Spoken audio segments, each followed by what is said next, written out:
नमस्कार मित्रांनो, आपल्या धाराशिव जिल्ह्याचे नवनिर्वाचित खासदार पलटी सम्राट ओमदादा निंबाळकर यांनी पुन्हा तुंतुन वाजवायला चालू केलंय। मराठ्यांना आरक्षण हे 50% वर आरक्षणाची क्षमता वाढवून देण्यात यावे आणि ते केंद्र सरकारच्या हातात आहे म्हणून। अहो, तुमच्यासारखा 3.5 लाखानं महाराष्ट्रात नंबर 1 ला तुम्ही निवडून आलात मतदान घेऊन 3.5 लाख। त्याची जाणीव आहे का कशामुळे आपले 3.5 लाख मतदान पडले ती? त्याची तर अंतःकरणात थोडी जाणीव ठेवा का तुम्ही ठरविले पक्षाची निष्ठा आणि जातीची गद्दारी। असं काय ठरविलं असलं तर तसं बी स्पष्टपणे सांगा। अहंकार येऊ देऊ नका मनात लगेच। 15 ते 20 वर्ष झालं तुम्ही राजकारण करताय, माझ्या बापाला मारलं म्हणून। 400 लोकांचं बाप मेले तर ह्या 6 महिन्यात, त्याची जाणीव राहू द्या। कुणाला मदत करायला गेला तुम्ही? आर्थिक मदत करायला कुणाला गेला? सामाजिक मदत करायला तुम्ही कुणाला गेला आतापर्यंत? मध्यंतरी राणा दादा काहीतरी काळा दिवस म्हणले, त्यांना भरसभेत तुम्ही मार्गदर्शन केलं। बाबा, तुम्हाला पॉझिटिव्ह बोलता येत नाही तर निगेटिव्ह तर बोलू नका म्हणून, शांत बसायचं म्हणून। मग आता तुम्हाला बी ओबीसी मधून जर मागणी करायची नसेल 50%च्या आत, तर तुम्ही बी शांत बसा की। तुम्ही तुमचा शांतपणा कशाला सांगाला? आणि त्याची जबाबदारी कोण घेणार आहे? केंद्रातून ती आरक्षणाची क्षमता वाढवून मराठ्यांना आरक्षण द्यायची, तोपर्यंत अजून आम्ही 1000-2000 बलिदान द्यायचे का? काकासाहेब शिंदे पासून कालच्या प्रसाद आपले देटे अण्णाच्या आत्महत्येपर्यंत तुम्ही कुणाला आजपर्यंत मदत केली? त्याचं उत्तर आहे का तुमच्याकडे? अहंकारात जाऊ नका मी निवडून आलोय म्हणून। जर आमची बाजू जर तुम्हाला मांडायची नसेल, आमच्या कमीत कमी लेकरा बाळाच्या अन्नात विष घालवायचं तर तुम्ही थांबवा। आणि तुम्हाला एक माझी परखड असं माझं मत आहे की तुम्ही अहंकारात अजिबात जाऊ नका। आजपर्यंत ही जी लढा चालू आहे सन्माननीय मनोजदादांच्या नेतृत्वाखाली, त्याला गालबोट लावायचं तुम्ही काही कारण नाही। जर तुम्हाला निवडणुकीच्या आधीच माहित होतं ही मागणी आत्ताची नव्हती की आम्ही 50%च्या आत आरक्षण मागायला ओबीसी मधून, जिथं आमच्या नोंदी सापडल्या सरकारी तिथून, तरी बी तुम्ही दोनदा कशामुळे गेलता? तुम्हाला त्यावेळेस भूमिका माहित नव्हती का मनोजदादाची की बाबा हे आरक्षण कोणत्या प्रकारे मागायला ते म्हणून? हा का निवडून आलं की पुन्हा तुम्ही पलटी मारायला आणि तुम्ही आम्हाला ज्ञान शिकवायला? कोण जबाबदारी घेणार आहे केंद्रातून आरक्षण द्यायचे? तुम्ही घेणार आहात का? आहेत का तुमची सत्ता केंद्रात? तामिळनाडूचं तुंतुन आमच्या पुढे सतत म्हणजे वाजवता तुम्ही, ती टिकलं। अहो, कालचा बिहारचा विषय तुम्हाला माहित नाही का? 50%ची मर्यादा 65% नेलेली। सुशिक्षित आमदार आहात की तुम्ही?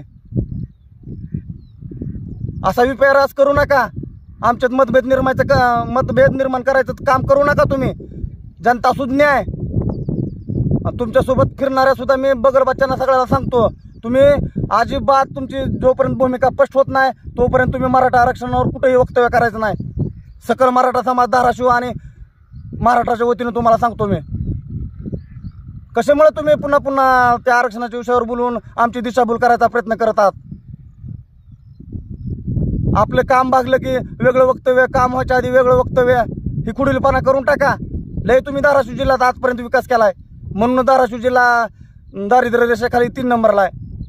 राजकारणाचा विषय आम्हाला काढायचा नाही कसल्याही प्रकारे। एक चूक दादानी केली, ते राणा दादानी काय जनता असतील काय नाही ती दिले, त्याचा अहंकार तुम्हाला येऊ देऊ नका की आम्ही 3.5 लाखांनी निवडून आलो म्हणून।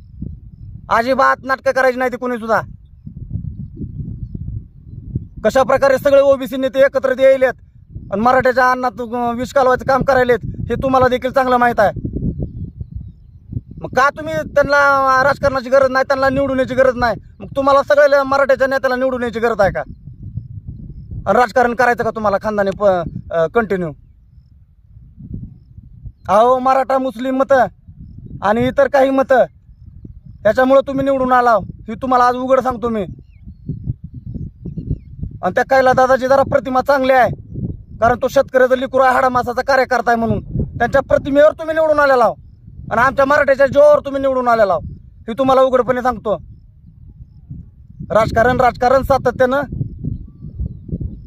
काय ते सावंत साहेबांनी काय कमी मदत केलेली नाही, पहिल्या वेळेस सुद्धा मदत केलेली आहे। जी 20-22 आत्महत्या झाल्या त्यावेळेस, काल त्या देट्याच्या घरी जाऊन सुद्धा त्यांच्या लेकरा बाळाचं पालकत्व घेतलेलं आहे। का उघडच बोलायचं म्हणल्यावर तुम्ही काय केलं समाजासाठी?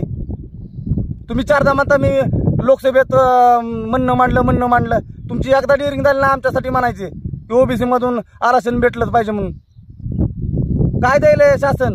का खुश झाला तुमच्या 30 जागा आल्या म्हणून तुमच्या इंडिया आघाडीच्या? अहंकारात जाऊ नका. अहंकाराचं गर्वाचं घर नेहमी खाली असतंय, ह्याची जाणीव राहू द्या. पुन्हा विनंती करतो, आमच्या लढ्यात यायचं असलं तर भूमिका स्पष्ट करून यायची, आणि आमची भूमिका पटत नसली तर तुम्हावर तुमचं जर लय मराठीवर प्रेम असेल तर तुम्ही दुसरा लढा तयार करा आणि केंद्रातून आरक्षण आम्हाला घेऊन द्या. म्हणील तसला तुमचा सत्कार ठेवू, म्हणील तसलं तुमचं कौतुक करू. जी गोष्ट शक्य नाही, जी गोष्ट पुढच्या 50 वर्ष 100 वर्ष शक्य होत नाही, ती तुम्ही आमच्यावर लादायचा प्रयत्न करत आहात का? पुन्हा हात जोडून विनंती आहे, नका तुम्ही असं करू. आणि मराठा समाजाला तुम्ही वेड समजू नका, त्यांची दिशाभूल करू नका. अंतःकरणातून आणि तळमळीने सांगतो, आंदोलनाला खीळ घालायचं कारण तुम्ही करू नका. जर तुम्हाला जर सपोर्ट करता येत नसेल तर ज्याप्रमाणे तुम्ही दुसऱ्याला सांगता शांत बसायचं, तसं तुम्ही शांत बसायचं. इथून पुढे कुठली बाईट द्यायची नाही, कुठलं पत्रकाराला द्यायचं नाही, कुणाला बोलायचं नाही. हीच तुम्हाला माझी विनंती आहे. राजकारणाला पडण्याच्या आधी जनता जर खरी शानी असेल तर खरंच तुम्हाला सांगतो, नोटाला मतदान करावं. ह्याच्या पुढे कोणीही पुढारी नेता ही मराठ्याच्या पाठीमागे उभं राहत नाही. त्याच्यासाठी आपण खऱ्या नियमानं नोटालाच मतदान केलं पाहिजे. एकाही पुढाऱ्याला मराठ्याच्या तर करू नये. धन्यवाद.